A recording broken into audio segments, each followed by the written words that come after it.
ராமராமா. ஸ்ரீ குருப்தோ நம.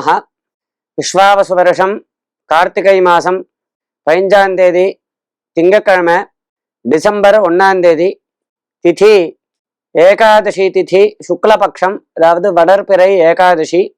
மத்தியானம் 2 மணி 18 நிமிஷம் வரை, பின்பு துவாதசி திதி. நட்சத்திரம் ரேவதி நட்சத்திரம், இரவு 7:30 மணி வரை, பின்பு அஸ்வினி நட்சத்திரம். யதீபாத யோக, பத்ராகரணம். சர்வ ஏகாதசி இன்றைய விசேஷம். ராகு காலா காலை 7:30 மணி முதல் 9 மணி வரை. யமகண்டம் காலை 10:30 மணி முதல் 12 மணி வரை. நாளைய தினம் மகா பிரதோஷம். இந்த மகா பிரதோஷ காலம் எப்பொழுது? ஆலயத்திற்கு சென்று நாம் தவறாமல் செய்ய வேண்டியவை என்ன? மகா பிரதோஷே சிவமர்ச்சயேத். ஒவ்வொரு பட்சமும் திரையோதசி சாயங்காலத்துல, சூரிய அஸ்தமன சமயத்துல, இந்த ராத்திரி ஆரம்ப சமயத்துல திரையோதசி இருக்கிற நாளுக்கு பிரதோஷ தினம் அப்படின்னு பேரு. அந்த சமயத்துக்கு மகா பிரதோஷம் அப்படின்னு பேர். பரமேஸ்வரனை பூஜிக்க வேண்டிய நாள். அந்த சமயம் பரமேஸ்வரனை பூஜிக்க வேண்டிய சமயம். அது கட்டாயம் பரமேஸ்வரனை ஆராதிக்கணும். சகல சம்பத்தும் நம்மளுக்கு கிடைக்கும் அப்படின்னு சாஸ்திரங்கள் சொல்றது. சிவாலயங்களுக்கு போய் பிரதட்சிணம் பண்ணணும். பிரதோஷமூர்த்தி புறப்பாடு நடக்கும், அதை தரிசனம் பண்ணணும். நந்திகேஸ்வரருக்கு அபிஷேகங்கள் நடக்கும், அதை பார்க்கணும். விசேஷமாக பிரதட்சிணம் பண்ணணும். சிவாலயத்துல பிரதட்சிணம் பண்றதுக்கு சில வழிமுறைகள் இருக்கு. சாதாரணமா பிரதட்சிணம் அப்படின்னா நாம் வலம் வருவோம்.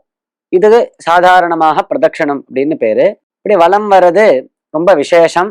அப்படி பிரதட்சிணம் பண்றச்ச நிதானமாக, அதாவது ரொம்ப மெதுவாக பிரதட்சிணம் பண்ணணும். ஒரு கர்ப்பிணி ஸ்திரீயானவள் தலையில குடம் முழுக்க ஜலத்தை வச்சுண்டு நடந்தா, நிறைமாத கர்ப்பிணி நடந்தான்னா எவ்வளவு மெதுவாக அவள் நடப்பாளோ அந்த மாதிரி நடந்துதான் பிரதட்சிணம் பண்ணணும். நான் 12 பிரதட்சிணம் பண்றேன், 16 பிரதட்சிணம் பண்றேன், 108 பிரதட்சிணம் பண்றேன் அப்படின்னு சொல்லிட்டு ரன்னிங் ரேஸ் ஓடுற மாதிரி ஓடக்கூடாது. பிரதட்சிணம்னா ரொம்ப நிறுத்தி நிதானமாக சிவநாமத்தை சொல்லிண்டு, பகவான் நாமாக்களை சொல்லிண்டு, ஸ்தோத்திரங்களை சொல்லிண்டு, பகவானை நினைச்சுண்டு பக்தியோட பண்ணணும். இதுக்குதான் பிரதட்சணம்னு பேரு. அடிப்பிரதட்சிணம் அப்படின்னு சொல்லுவா. எல்லா பிரதட்சிணமுமே அப்படிதான் பண்ணணும். இன்னும் விசேஷமாக சிவாலயத்துல சில பிரதட்சிண வழிமுறைகள் இருக்கு. அதுல ஒரு வழிமுறை சோமசூத்திர பிரதட்சிணம் அப்படின்னு பேரு. அது என்ன சோமசூத்திர பிரதட்சிணம் அப்படின்னா, அதுக்கு குறிப்பிட்ட முறை இருக்கு. அதாவது விஷஞ்சண்டம் விஷஞ்சைவ சோமசூத்திரம் புனர்விருஷம் சண்டஞ்ச சோமசூத்திரஞ்ச புனச்சண்டம் புனர்விருஷம் இப்படின்னு சாஸ்திரம். அதாவது விஷஞ்சண்டம், ரிஷபதேவர், ரிஷபம் இருக்கும் இல்லையா சிவங்கோவில்ல, இந்த ரிஷபத்திலிருந்து ஆரம்பிக்கணும் பிரதட்சிணத்தை. பிரதட்சிணத்தை ஆரம்பிச்சு சண்டிகேஸ்வரர் வரைக்கும் போகணும். சண்டிகேஸ்வரர் வரைக்கும் போயிட்டு மறுபடியும் சண்டிகேஸ்வரர்ல இருந்து அப்படியே வந்த வழியிலேயே ரிஷபம் வரைக்கும் வரணும். விஷஞ்சண்டம் விஷஞ்செய்வ.